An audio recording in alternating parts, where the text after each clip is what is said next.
Hey, all right. Hey, this is AgostoAllElite Podcast. Welcome to my podcast this week. So, we got some wrestling news, good ones, recaps and stuff. So, yeah, Collision coming soon. So, let's start with Dynamite. We're at a post-Double or Nothing Fallout. So, yeah, this is a Double or Nothing Fallout. It's like, Fallout. So, all right. So, on the heels of our momentum, our new champion, Statler, sought to retain against Nia Rose this week. The show featured all the fall-off on Sunday's Double or Nothing. Also featured Public Worlds on Callis, Skate Shashi follow later, Shake Up Betrayal Elite during an arena match. Say it was Stanley making Cap final episode 2023. Yeah, man. And there you go. So we got the match cards: Cole Baker versus Jericho Saraya, whenever Cassidy, Diana versus Gates of Agony, TBS champion Brad Chris Stanlander versus Nia Rose, Trish match Lucha Bros Bandito versus Black Combat Club, Remember Big Bill versus Strickland, Swire Robo, John Callis, Kabashi Pro, Collision.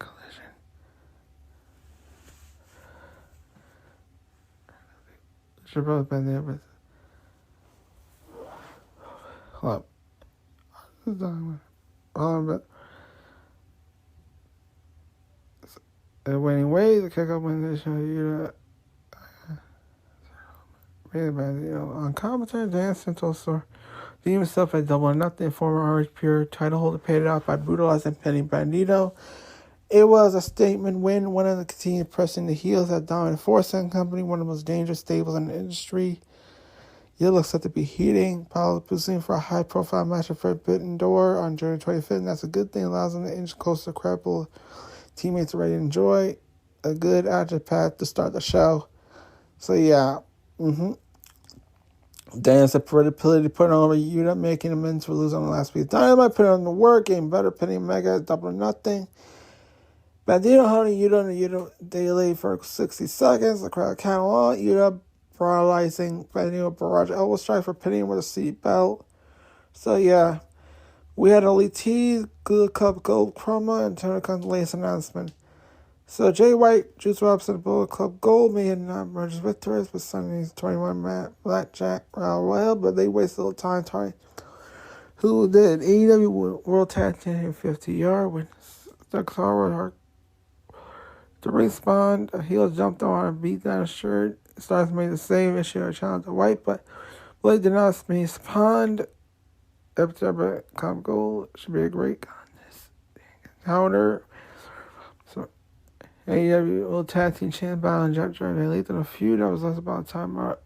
Comedy followed by friendship drive from Mark Briscoe. AEW President Toni announced the return upon Collision on June 17th, which from the worst kept secret professional wrestling. Here we go backstage with the Bucks and Hangman and Page spoke about their loss at Double or Nothing when Joker erupted. Page told them to let the country not go back to Canada, teasing the return to Japan, trying to reinforcements battle at BCC. Kenny Cans announced the regarding Punk's appearance at Collision drew a noticeable match and would like to be the case for the foreseeable future.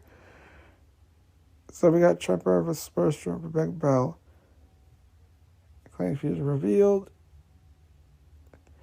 Beretta, Big Bell, switch figure, Jack Black, Royal doubling up. Renewing recent tension 3-way ends Wednesday. Sunday, Strickland out the best of his opponents, scoring for bad momentum for himself. Yeah, Strickland been long been stuck in undercard feuds. Rampage was SC enjoy Benzie's big win. The acclaimed Dahlia joined Renee Paquette on stage. Champion on him giving Billigan one more title run. Bowens and Black for the titles. Appealing means provide fans like they have for the Hall of Famer. So Strickland defeat Big Beretta. So The match was good. The promo segment is good. So basically, what the members of Mobility surround Swerve into the arena, did not come in the rings, and allow their leader win on his own. Caster called himself the best wrestler alive. Is supposed to give him the number of guys he to refer himself by the label. Now we got Don Callis, Takashi promo. People do not like Don Callis. Those were apparently defended boos that ran out the attempts to address and reach his actions towards Omega and Elite. Despite those attempts to muffle the villain, Callis able to blame Omega and his friendship with the Bucks for fracturing their friend relationship. Looks elsewhere for family. He found out Takashi claimed he was better than several Japanese legends, Dozin and Johnny Naki, whatever, to the vowing to create a new fan and cut Elite from the AEW. And that's how said for AEW's Elite feud with BCC is something different, with the emphasis on Callis and sold by intro men who will make up his family. We have Takashi, but who will join him in battle against the Clean of the Bucks? Is this where Mega recruit Bush make his AEW debut and join the Elite battle? It will be seen that way. How long is the waiting to get to that point? How strong the AEW Bucks Callis has merely been a heel folder will determine the success of his angle. For now, this grades out well, if no other reason the red hot crowd at company of Venomous Words become his most hated character. Some quotes. I still hope the boos are for Kenny Omega. I am the real victim here, as Callis said, for taking credit for all his former friends' accomplishments. He also says, maybe I lost a nephew, but I gained a son. Yeah, motioning towards Takashi. He talks about, Kenny, you destroyed my old fam, so I'm going to create a new one.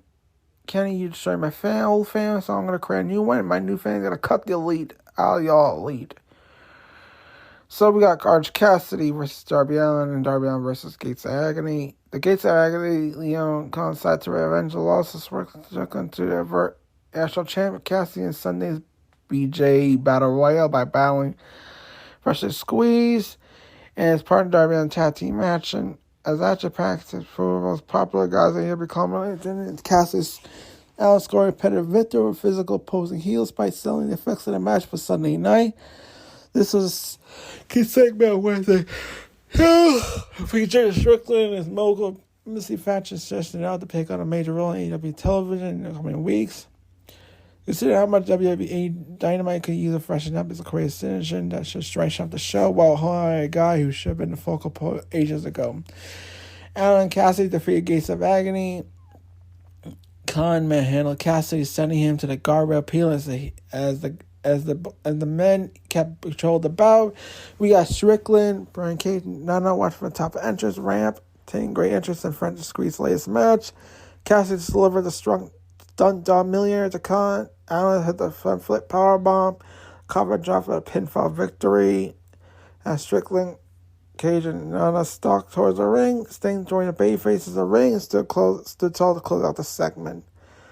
So we had Jungle Boy says Hug a TBS championship match. A mid-ring promo from MW champ Hook was interrupted by Jose Prestivangelestico.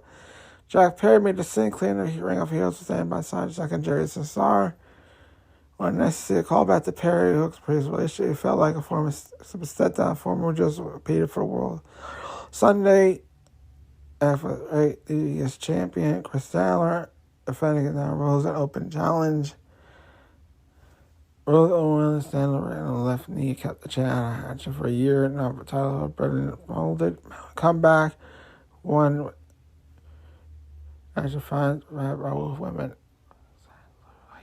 At Ronan time. That she kept the liver top rope to mainstream both flags. Hands that this is Hawk out the ring around. Hope I stand against the back swing and things. There's division. Special division is own Gargel is TBS champion. So yeah, the T's and unhappy Valkyrie watching a pair set the stage for a match between the two. So yeah. It's pretty much so yeah. So Statler kept out despite having a knee. Has been targeted for our opponent by joining the match. A lapse in continuity. Statler was over 50 for the win. A dismay. Valkyrie watched from battle stage. Clearly unhappy about Statler's success. Title defense likely leaves should be hers. Cole, Britt Baker versus Jericho. Sarah, the main event. To say Cole and Jericho win a double nut, we've been understanding for a reason. Their contest did not click. Sunday result winning the most disappointing match in the pay-per-view card. Wednesday, Cole team with Britt to tap out the Ocho to the starting main event. The bout was not in their point ascension when the Las Vegas really benefited from having Baker Sarah carry the mid-section before the guys bopped it up to lock things up. That far allowed women to defeat take center stage thanks to the rival Storm, Soho Shida, before highlighting the chapter Cole Jericho saga. Chapter hopefully includes the story. Cole Jericho, both skilled professional wrestlers, but every great performer has chemistry and are great. Sometimes their style just don't mesh. Appears with that case with Jericho and Cole. Moving Cole onto MJF, something different for Jericho to do. Hopefully all hits well in this program, never quite did. Cole Baker did beat Jericho Saria. Well, during the break, Saria controlled the action of the heels, beat Baker down onto the commercial chase, or Ruby saw appear to beat down to a good doctor until Shida made the save. Jericho counter press sunrise, temp fire while Jericho, Baker broke it up, well job, but Saria broke it up. Cole put Jericho in a boom for the win.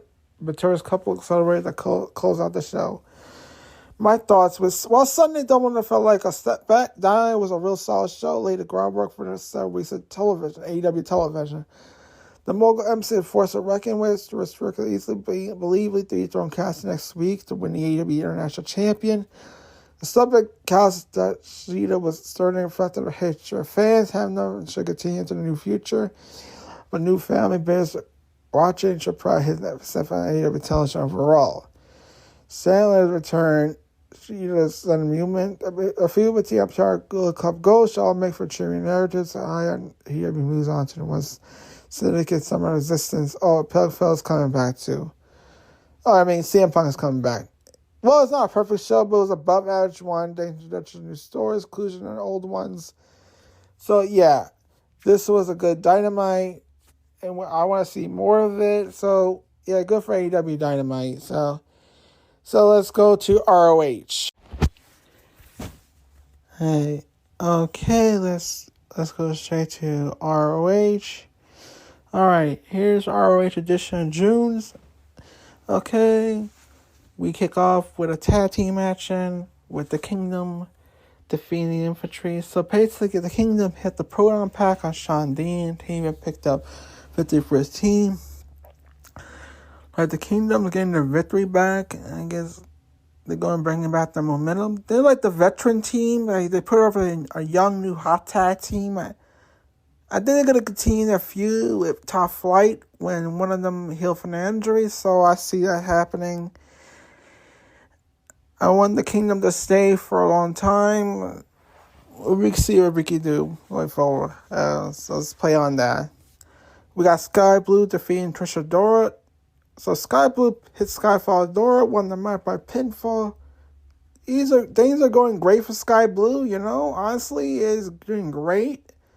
Like, Sky Blue has, like, how you fucking, what it is. Or Sky Blue is doing great. Like, I want to see more Sky Blue. Like, let's see more Sky Blue going forward, you know?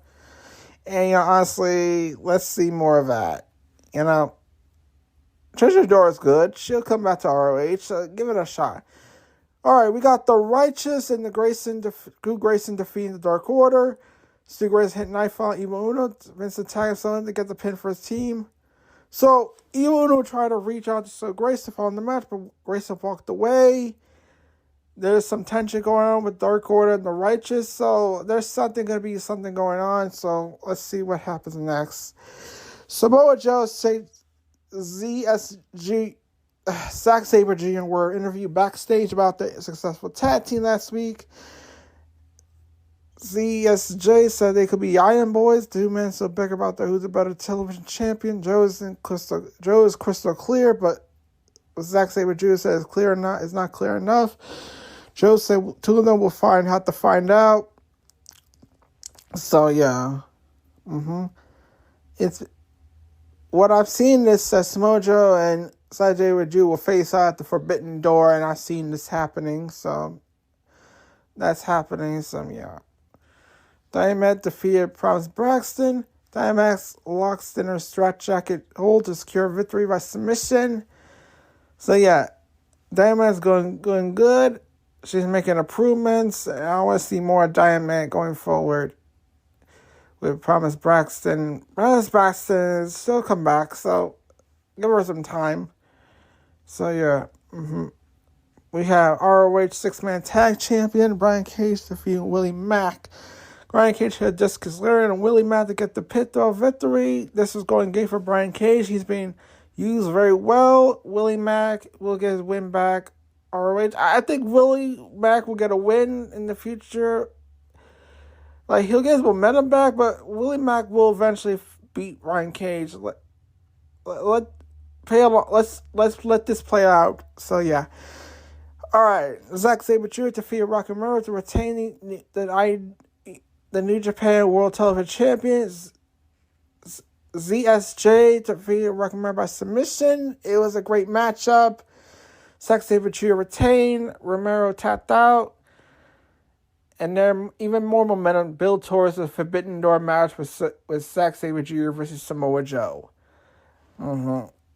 We got Action Andrade and Darius Martin defeating the Workhorsemen. Andrade got the pinfall Anthony Henry to get the victory for his team. And this is going good. I want to see more Andrade and Martin wrestling tag teams more often. At least until Darius Martin's partner comes back. So it's pretty good to go get good. So yeah. So Kip Sabian, Butcher, and Blade defeated Shogun, Brian Saturn, Jacob Austin Young. This was a quick squash match. Saw the Butcher getting the pinfall victory and Jacob Austin Young. This was a squash, so nothing to it. This was a great trios match. We got another one. Commander Eddie Vingo and Bandito defeat Angelico, Serpentico, Jack Cartwheel. It was basically has 360 on Jack Cartwheel, scored the pinfall for his team. So it was a good matchup. This was a competitive trios match. We got Katsuyori Shibata defeat Alex Coughlin to retain the ROH Pure Championship.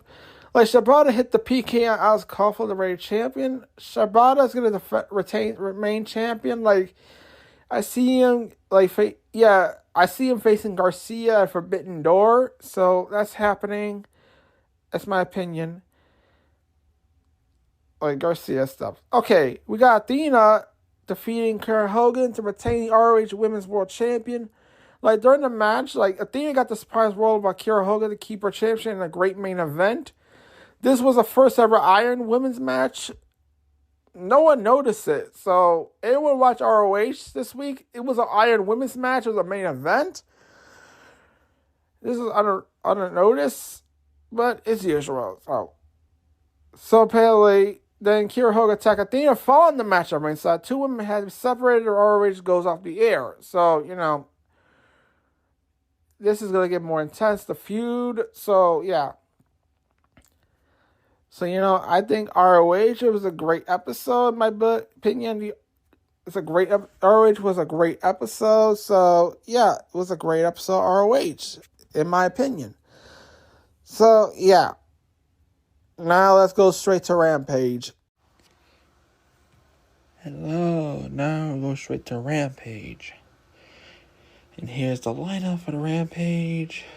Before that, so basically after weeks of shifting time slots, days, Rampage was basically back in its usual spot on Fridays at 10 p.m. Eastern. This week, management booked a huge show for us. 4 times on the line. The wild parts, they were all booked for all promotion. Under promotion, ROH, New Japan, AAA were all represented. Among these matches, Marlon Nagel put her newly won Strongest champion on the line against Emi Sakura. Take a look what went down during Friday's episode of Rampage. Vigino versus Commander versus Realistico. Rampage opened Realistico, Commander, Vigino in the ring. Lee Bradman. This was turned down with both opponents. Somebody was trying to write. Then with wild maneuvers. That's another a cup of tea. I agree, and it's best high five. This is your jam. This is about to make you very happy. 12-minute sprint. Vikingo retains AAA Mega by pinning Galactico. Winner Vikingo. So honestly, this is the closest thing to a pure lucha libre match we've seen in AEW. So in a match like this, like just Listico's, like the springboard set their bombs barely stood out. Vikingo can make a front flip into a hurricane look easy. This match was giving me flashbacks to some of the WCW cruiserweights we used to see in the 90s. There are too many spots to the list. You need to see this to believe it. So yeah. Now we go to Sabre Jr. versus Andrade. Oh, forgot the match cards. Sorry. Forgot about the match cards. So it's Vikingo versus Commander for Justico. Second match of the cards. Sabre Jr. versus Andrade. Okay, Will Nightingale versus Emi Sakura. Kazuya Sabata versus Lee Moriarty, the main event. Alright, now we got all the match cards down. Let's go straight to the second match. Sabre Jr. versus Andrade. Andrade reached one of the biggest opportunities today when he stepped in the ring and sacked Sabre Jr. to fight for the New Japan TV Championship. The first match was a battle between three high flyers. The battle was more of a clash of styles. It was also a favorite era style, but CSA was widely known as the technicians in the world. Sabre took control immediately, worked to the round's opponent, but whenever entering another creating space, he picked up the pace to the air. While Sabre being full on the offense and opponent's left arm, just a matter of time. Madhouse and ZSJ eventually put him away to modify armbar. When the match that managed to follow another side performance, type of flight. When they made it make it to final ride from start to finish, it was easily the best singles bout Andrade has yet. The ZSJ won. The thing that makes ZSJ so good, they normally hold during each hold, good fits all the empty space between moves. Andrade twisting space was a cool spot. The way Sabre stomped on Andrade's elbow was brutal. The way Sabre also went by choking Andrade while he had him on his shoulders was awesome. And that was a moment. So now we go straight to Willie Nightingale versus Emi Sakura. Nightingale put her recent one Japan Strong Women's Champ on the line this week against a veteran of the business, Emi Sakura. The challenger showed no fear.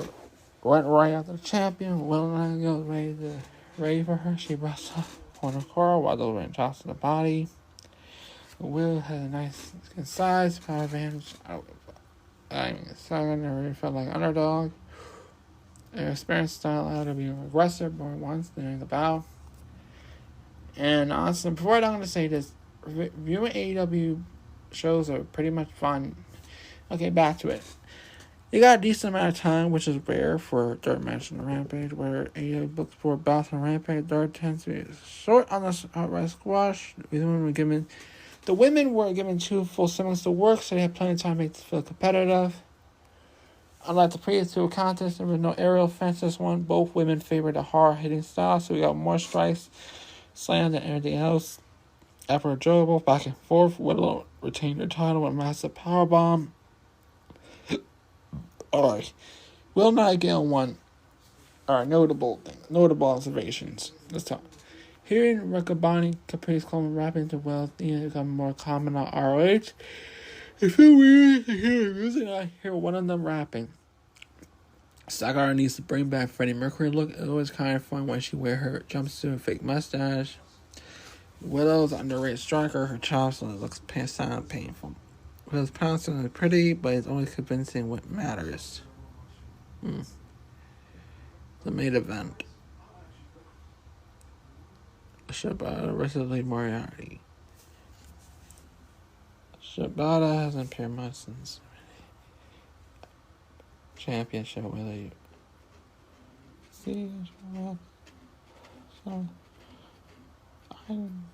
I'll try again. Shibata hasn't appeared much since winning a pure championship. Will Yuta, a supercar honor, so it's great to see him show up on Rampage for the title against Moriarty. Shibata made Moriarty use his first of the 3 rope breaks, had almost a minute to the match. Takasaki showed some aggression, steering back to defeat. Even though Shibata had the edge experience, both men used such similar styles, being so close. You feel like match opens on the card. For time matches, each performance matches down to his step. Battle for that fourth match of that showcase. Case. Shabbat Major Mary used to be his rope base. Submission. Damn. Champ in the show. This is probably the best Rampage I've seen in several months. So yeah, it was in respective. This is probably the best episode of Rampage I've seen in several months. So yeah. Number month, the Pure system is such a fun departure from standard reels now. It doesn't feel overly complicated. So the Pure battlefield different from a regular match.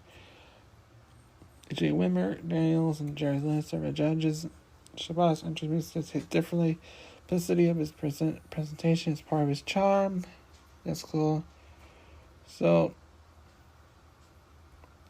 yeah, it's the best included, honestly. Yeah, honestly, I got one thing to say. Like, Rampage is about... My thought on Rampage is that Rampage was a great episode of Rampage. And it felt to the hip. And I want to see more Rampage more often. So, let's go to the wrestling news now. Alright, let's get to the wrestling news. Alright, Samoa Joe believes AEW Collision will be good for showing up talent. So, okay, Samoa Joe has some thoughts on AEW Collision. Collision AEW New Saturday show scheduled to premiere on June 17 is another 2-hour program on Dynamite. It will feature talent who aren't regularly on the show. Speaking with Even Mac on the Kick Rocks podcast, Joe was asked about the challenges running a weekly show on Saturday nights. Obviously, he's excited that another show to the lineup for AEW doing Saturday Night Wrestling means obviously the TV model was anything like it have been in the past. I was finding to believe some of the comments were very different world and a different environment. I think Saturday is a real great night. I enjoy always events on Saturday nights. To have opportunity to give a little AEW roster that doesn't have enough time throughout the show. In showcase a lot of talent that they have a very criticism. When you look at the AEW roster, you see a tremendous talented athletes. Just there enough time seeing them all. I think AEW Collision will be able to definitely expand the fan experience as far as wrestlers that you get to see. So, from Samoa Joe, Matt and Jokely asked if he had any information about the first episode of Collision. His name from United Center in Chicago. There's long been rumored to decide to return to CM Punk to AEW Television. It'll be there. Anything else in the comment wants to show up? I got an issue, but it'll be there. We'll find out. With Samoa Joe. Judged by promotional material, Samoa Joe will be a fixed change show on AEW Collision. And fans will have a new weekly show to watch.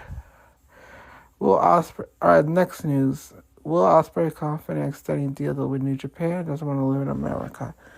Despite his contract being up in February next year, Will Ospreay is confident he'll stay with New Japan. As 1 month ago, Ospreay will confirm that Karen Danzon and his contract in New Japan Wrestling set to expire in February 2024. United Empire said that like one of the greatest wrestlers after today. Thus likely that multiple promotions, including both AEW and WWE, will be vying for signature. Saying recently to Chris Sanville and Insight, Ospreay revealed that despite his earned deal near the end, he's confident in reaching an agreement to I don't know, to basically reach an agreement to stay in Japan. Ospreay also knows that he has no desire to move to America permanently. Must make it possible that AEW or WWE far less likely. Confident to me in New Japan going to wrestle the out because I don't want to live in America. That's my full stop thing. I just don't want to limit me. I've been saying we'll sort something out. Well, Ospreay said. Ospreay already holds impressive accolades in New Japan, including for 8-time WGP Junior Heavyweight Champ, for IWGP World Heavyweight Champion, and recently holding IWGP US Heavyweight Champion. When asked when he has more than accomplished in the promotion, 30-year-old London native stated he enjoys current run of the United Empire. Stable is able to just cheese of Wanda. I just like doing it. I always run an event. I always charge it up. Right now, it's been really hot. Merchandise sales are up real good in Japan. We are number one factory in Japan, voted by Tokyo Sports. I can feel something that wasn't best start with COVID. There's no reason for myself, Gal Khan, narrated Jeff called to be put together, but we made it work. There was always a bunch of things that happened, but in the end, we got on. And Jules made the crown. I can't walk around Japan now being stopped once by people doing the hand sign. We just made an islands. We made a cool hand sign. OSPREAY is set to take on AEW's Lance Archer this Sunday in Japan domain. The finals of the tournament to find who will face Kenny Omega for the IWGP US Heavyweight Championship Forbidden Door. As always, I ain't prefer any updates on Will Ospreay's contracts as soon as I heard more. Yeah, basically Will Ospreay is like somewhat. Yeah, he's staying in Japan, so yeah. Tony Stark compares recent AEW Women's title win to previous interim reign. Tony Stark is a fan of the interim championships. Last night at Double or Nothing in Las Vegas, about Storm defeating Hater to capture the AEW Women's World Champion. Second time following help on outcast members of Saria Ruby Soho. Storm's first reign began at all 2022 December, although it was listed as an interim title to being made official on November 23rd. During AEW Double or Nothing post-shows in Scrum, Storm revealed that last night title win felt special when compared first, adding she feels those interim titles are bullshit. It felt extra special this time, we all agree that the turn on bullshit, right? During crazy, it was a terrible time, felt great because the whole time. So, Tony Storm, heading into last night's show, reports that claimed that Jane Hayter was dealing with injury, and that's unclear where the title change was planned prior to the former champion getting hurt. Last night's show also confirmed that Jericho and Sario team will take on Cole and Brett Baker during this week's Dynamite. So it appears this is far from over.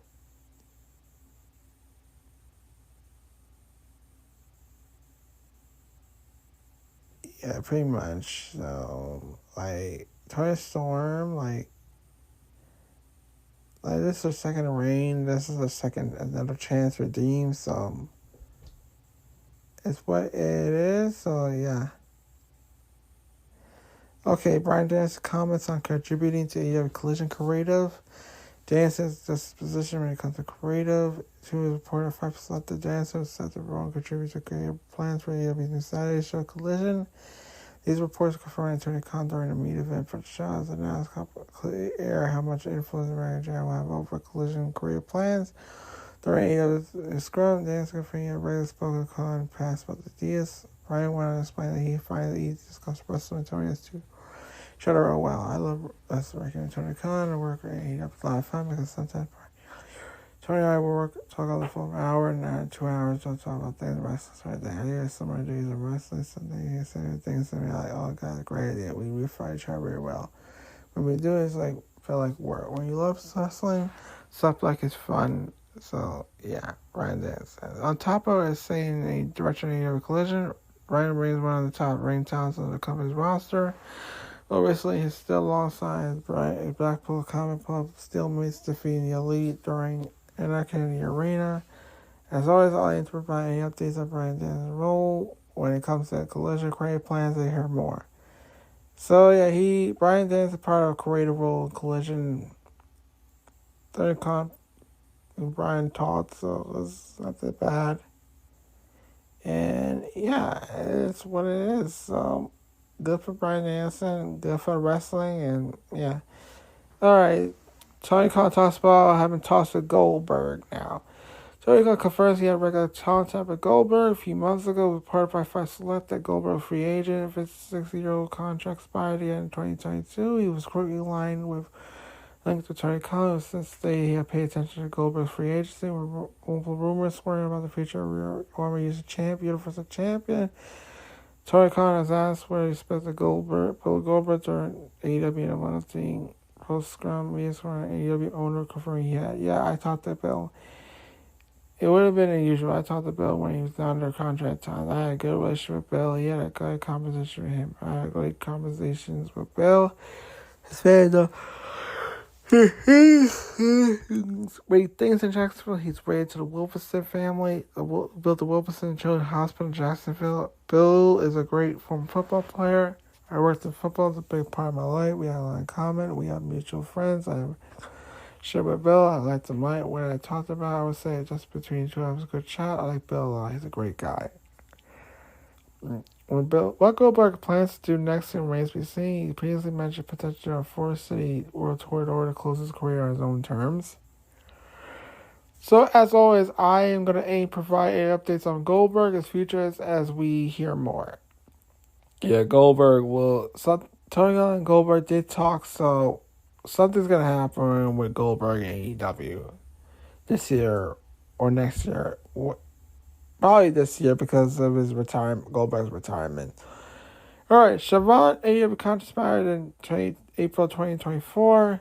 Siobhan's long-term future is yet to be confirmed. The legendary pro wrestling commentator Siobhan has been a member of a broadcast team since 2019, contributing hosts of great interviews while being company's senior producer, special advisor to talent. During the episode about what's happened, podcast Conrad Thompson, Joker suggested it's a lifetime contract. AEW wrestling team that Toni quickly refute this claim, revealed that his current deal shouldn't set to expire in April next year, with there being no guarantee he'll be re-signed.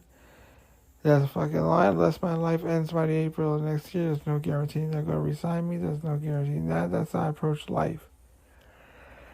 During his career, Siobhan has worked on broadcast team for Jim Crow Promotions, WWE, WCW, MLW, now AEW, along with Major League Baseball now.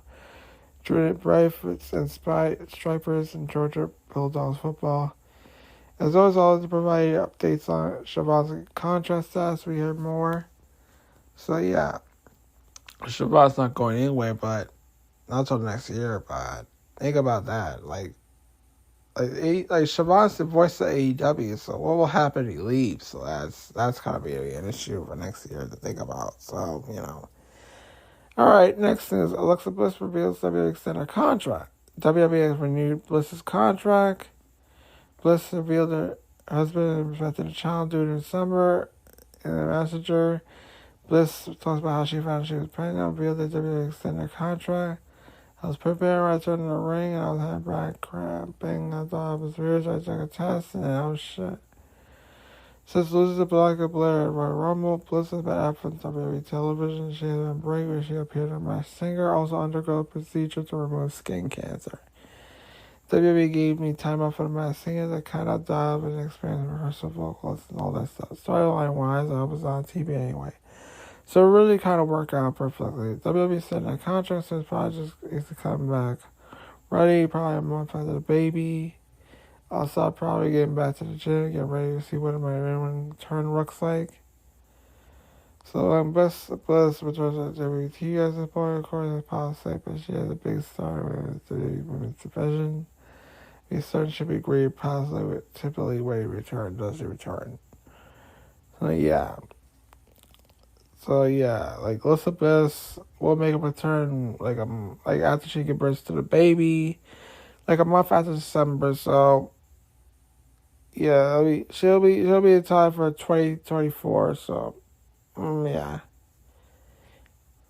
Alright, The Undertaker's news. The Undertaker said he wanted to work with Roman Reigns and Seth Rollins if he was real active. The Undertaker has listed 2 top stars he would want to work if he was still physically able. So I was saying the Undertaker is one of the greatest names that competed in the tourist circle. 30 years, he's stunted multiple generations, has been seen since infamous Boneyard Cinematic match at WrestleMania 36. Now appears to be a fire outing of the dead man. As the old saying goes, we should never say never. Regarding that match being added to the incredible career of the Taker. It's clear that the 58-year-old isn't in the best condition to compete in the present day. In an interview with The Independent, Taker was asked to name people who have to step in the ring if he was still active to be able to perform at a high level today. Despite battling him in May 33, Taker's first answer Roman Reigns due to how much the tribal trigger has grown in 6 years since their first encounter. I would love to be healthy enough to have a match with Roman Reigns when he worked That was on my last leg, and he wasn't really the performer that he was in now. Also, the Phenom highlighted Seth Rollins' potential occurring in the opponent during a clash of styles and personality. And then the guy I would love to work with would be Seth Rollins. He's just an incredible ring talent. He got that really flamboyant character. I would have trust me, a Bluma Glooma character. I'm taking the over the top character. As mentioned, Taker Adventures in the Sword Circle has been behind him. He has his fair share of matches on both Reigns and Rollins, but appear we're still part of the Shield. So it's what it is. Yeah, pretty much. Well, I'll say Taker, it's for the best you stay retired. So, yeah. So we got CM Punk's AEW return announced on May 31 edition of Dynamite this week. The Toni Khan announced that CM Punk will feature on the debut episode of AEW Collision. Collision is a premiere on June 17th from the United Center in Chicago. Punk's hometown cited AEW debut nearly 2 years prior. Punk's return not beyond controversial opinions on his role in the company after July following an office press conference. Brawl following 2022 acknowledged that Khan made announcement. Punk's announcement named is allowed by controversially split branch. Even with the controversy, returns to one of the biggest wrestling stories of 3. So yeah, Seth Punk didn't make it. So yeah, that's it. He's back. So yeah, this is AgostoAllElite Podcast. I'll see y'all next Saturday. Bye.